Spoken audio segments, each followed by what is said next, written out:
இப்போ மிதுன ராசியை பத்தி பார்க்கலாம். இந்த காலச்சக்கரத்தில் மூன்றாவது ராசி.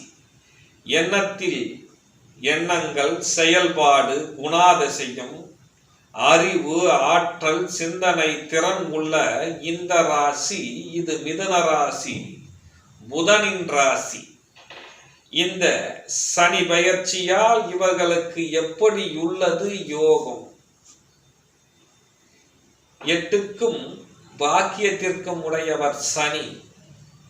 அந்த சனி 10ல் இருக்கின்றார். யோகத்தை தருவாரா, பதவி தருவாரா, என்ன தருவார்? மிதனத்திற்கு யோகமும் உண்டு, ஏற்றமும் உண்டு, ஞானமும் உண்டு. மிதனத்திற்கு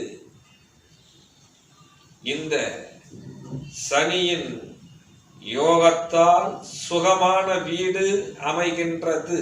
இவர்களுக்கு வாழ்க்கையின் வெற்றி கிடைக்கின்றது. வேலை வாய்ப்புகள் இவர்களுக்கு வந்து விடுகின்றது. அரசியலில் முன்னேற்றம் உண்டு, பதவியும் கிடைக்கின்றது.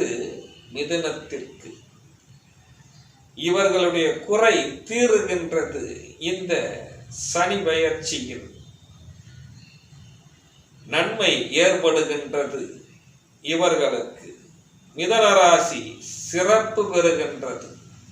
இந்த காலத்தில் அரசியலில் யோகத்தை தந்து விடுகிறார் சனி. 7ஆம் இடத்தில் தான் கொஞ்சம் குறை. நண்பர்கள் கூட்டு வியாபாரத்தில் எச்சரிக்கையாக இருக்க வேண்டும். குடும்பத்தில் கொஞ்சம் ஏற்றத்தாழ்வுகள் இருக்கும். மிதனத்திற்கு இதில் சிறப்பு பெறுகின்ற நட்சத்திரங்கள் யார்? மிருகசீரிடமா, திருவாதிரையா? திருவாதிரையே யோகம் பெறுகின்றது. புனர்பூசத்திற்கு கொஞ்சம் கம்மிதான்.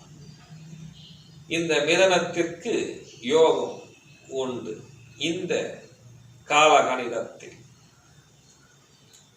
நன்றி, வணக்கம். அனகரக ஜோதிடர்.